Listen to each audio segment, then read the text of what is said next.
प्रभु यीशु मसीह में मेरे प्रिय भाई और बहनों, प्रभु यीशु मसीह की अति पवित्र नाम में मैं आप सभी का आज के दिव्य कृपा की प्रार्थना में हार्दिक स्वागत करता हूँ। हम सब आज प्रभु की स्तुति और आराधना करने के लिए, उसके वचनों से जीवन की प्रेरणा लेने के लिए और उसकी कृपा से भरने के लिए यहाँ एकत्र हुए हैं।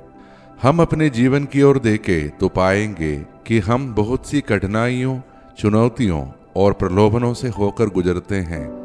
कई बार हम अकेला महसूस करते हैं, लेकिन प्रभु हमें आश्वासन देते हैं कि वह हमारे साथ है और हमें विजय दिलाता है। आज का वचन हमें उसी सच्चाई की याद दिलाता है। मैं उन सभी का हृदय से आभार करता हूँ जो इस प्रार्थना में प्रतिदिन भाग लेते हैं, आशीष प्राप्त करते हैं और इसे दूसरों के साथ बांटकर उनके जीवन को भी रोशन करते हैं। आइए हम अपनी प्रार्थना प्रभु यीशु के पवित्र लहू द्वारा संरक्षण की प्रार्थना से शुरू करें। हे प्रभु यीशु, मैं तेरे असीम प्रेम में विश्वास करते हुए तेरा पवित्र लहू लेता हूँ और अपने सिर से पांव तक विलेपन करता हूँ। मैं अपने जीवन के लिए तेरे पवित्र लहू द्वारा, तेरे पवित्र क्रूस द्वारा, तेरे पवित्र वचन द्वारा संपूर्ण संरक्षण की मांग करता हूँ। हे प्रभु यीशु, मुझे आज हर पाप, बुराई, प्रलोभन, शैतान के हमले, अंधकार, कष्ट, डर, रोग, महामारी, संदेह, क्रोध, पित्ती और जो कुछ तेरे राज्य के विरुद्ध है, उन सबसे सुरक्षित रख। आमीन। आज का हमारा मनन का वचन संत लूकस के सुसमाचार से है, अध्याय 10 पद संख्या 17 से 24 तक। 72 शिष्य सानंद लौटे और बोले, प्रभु, आपके नाम के कारण अपदूत भी हमारे अधीन होते हैं। यीशु ने उन्हें उत्तर दिया, मैंने शैतान को बिजली की तरह स्वर्ग से गिरते देखा। मैंने तुम्हें सांपों, बिच्छुओं और बेरी की सारी शक्ति को कुचलने का सामर्थ्य दिया है। कुछ भी तुम्हें हानि नहीं पहुंचा सकेगा। लेकिन इसलिए आनंदित ना हो कि अपदूत तुम्हारे अधीन है, बल्कि इसलिए आनंदित हो कि तुम्हारे नाम स्वर्ग में लिखे हुए हैं। उसी घड़ी यीशु ने पवित्र आत्मा से परिपूर्ण होकर आनंद के आवेश में कहा, पिता, स्वर्ग और पृथ्वी के प्रभु, मैं तेरी स्तुति करता हूँ, क्योंकि तूने इन सब बातों को ज्ञानियों और समझदारों से छिपाकर निरे बच्चों पर प्रकट किया है। हाँ पिता, यही तुझे अच्छा लगा। मेरे पिता ने मुझे सब कुछ सौंपा है। पिता को छोड़कर यह कोई भी नहीं जानता कि पुत्र कौन है, और पुत्र को छोड़कर यह कोई नहीं जानता कि पिता कौन है। केवल वही जानता है जिस पर पुत्र उसे प्रकट करने की कृपा करते हैं।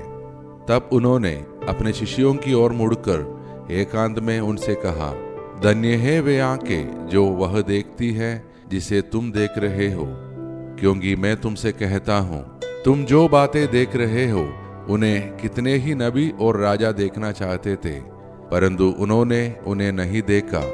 और जो बातें तुम सुन रहे हो वे उन्हें सुनना चाहते थे, परंतु उन्होंने उन्हें नहीं सुना। मेरे प्रिय भाई और बहनों, आज का पाठ में हम देखते हैं कि प्रभु यीशु के शिष्य बड़े आनंद के साथ लौटते हैं और कहते हैं कि प्रभु, तेरे नाम से तो दुष्टात्माएं भी हमारे वश में हो जाती हैं। यह हमें याद दिलाता है कि प्रभु का नाम और उसकी शक्ति इतनी महान है कि उसके सामने कोई अंधकार, कोई शैतानी ताकत टिक ही नहीं सकती।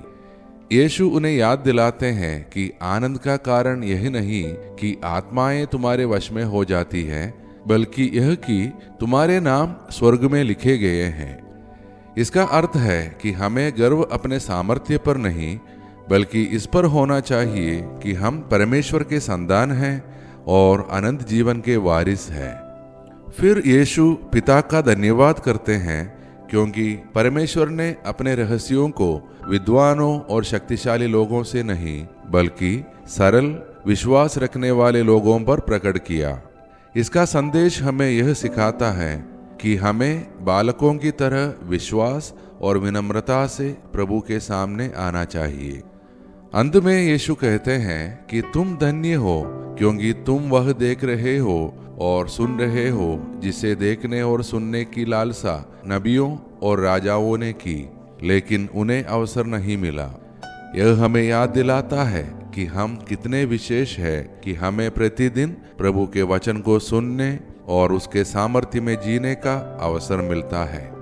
तो अब आइए मेरे प्रिय भाई और बहनों, धन्यवाद भरे दिल से हम अपने आप को प्रभु के हाथों में सौंप दें और मिलकर प्रार्थना करें।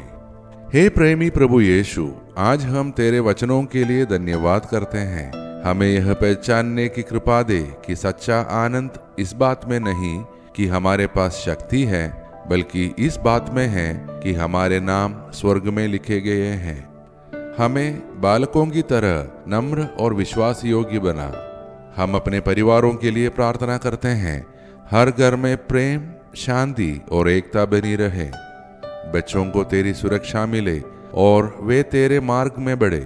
बीमारों और पीड़ितों पर दया कर और उन्हें चंगाई प्रदान कर। जो बेरोजगार हैं उन्हें काम के अवसर और आशा प्रदान कर। हम सबको अचानक और अप्राकृतिक मृत्यु से बचाए रख और तेरी शांति और सुरक्षा में रख। हम विशेष रूप से उन सब के लिए भी प्रार्थना करते हैं जो आज जन्मदिन या विवाह की वर्षगांठ मना रहे हैं। उन पर अपनी कृपा और आशीर्वाद की वर्षा कर। हम हमारे शासकों, अधिकारियों और नेताओं के लिए विशेष प्रार्थना करते हैं। हे प्रभु, उन्हें न्याय, करुणा और सत्य का मार्ग दिखा। उनके निर्णय जनता के कल्याण और मानवता की भलाई के लिए हो। भारत देश को आशीष दे और पूरी दुनिया में शांति और मेल मिलाप स्थापित कर। ये सारे प्रार्थनाएं और हमारे मन के अन्य प्रार्थनाएं हम समर्पित करते हैं हमारे प्रभु यीशु मसीह के नाम पर, आमीन। शैतान को बांधने के लिए प्रार्थना। स्वर्ग और पृथ्वी के सृजनहार सर्वशक्तिमान पिता परमेश्वर, उसके एकलौते पुत्र हमारे प्रभु यीशु क्रिस्त और हमारे सहायक पवित्र आत्मा के नाम पर, पवित्र कुंवारी माता मरियम, महादूत संत मिखाएल, सब दूतों और संतों की मध्यस्थता द्वारा अंधकार के सभी शक्तियों पर, सभी शैतानी ताकतों पर मैं अधिकार लेता हूँ और उन्हें आदेश देता हूँ, वे क्रूस के नीचे हमेशा हमेशा के लिए नष्ट हो जाए और फिर कभी न लौटे, आमीन। प्रिय भाई और बहनों, आज के वचन ने हमें यह याद दिलाया कि प्रभु ने हमें केवल शक्ति नहीं बल्कि अनंत जीवन का वरदान दिया है। अगर आज की प्रार्थना ने आपको आशीष और आशा प्रदान की है तो कृपया इस प्रार्थना को लाइक करें और अपने मित्रों और परिवार के साथ इसे शेयर करें ताकि और लोग भी प्रभु की शांति और आशीर्वाद प्राप्त कर सकें। प्रिय भाई और बहनों, आप इस प्रार्थना को जब भी सुने याद रखें कि परमेश्वर का वचन आपके साथ है और आप में कार्यरत है। हम कल की प्रार्थना में फिर मिलेंगे। प्रभु यीशु हम सभी को आशीष दे। आइए हम सब मिलकर अंतिम आशीष की प्रार्थना करें। ईश्वर को महिमा, देवदूतों को सम्मान मिले, शैतान को पराजय, पवित्र क्रूस को विजय मिले, विश्व में फैली कलीसिया को प्रतिष्ठा मिले, मृतकों को पुनरुत्थान, पश्चातापियों को स्वीकृति, कैदियों को रिहाई, रोगियों और दुर्बलों को स्वास्थ्य चंगाई मिले, अनाथ तथा विधवाओं को न्याय मिले और विश्व के चारों दिशाओं में क्रिस्त की महती शांति और अनुग्रह की वर्षा हो। हम पर जो कि दुर्बल और पापी है, संपूर्ण विश्व पर उसकी सीमाओं तक हमारे प्रभु यीशु क्रिस्त की अनुकंपा और करुणा उतरे और छाई रहे अब और अनंत काल तक, आमीन। धन्यवाद के साथ स्तुति का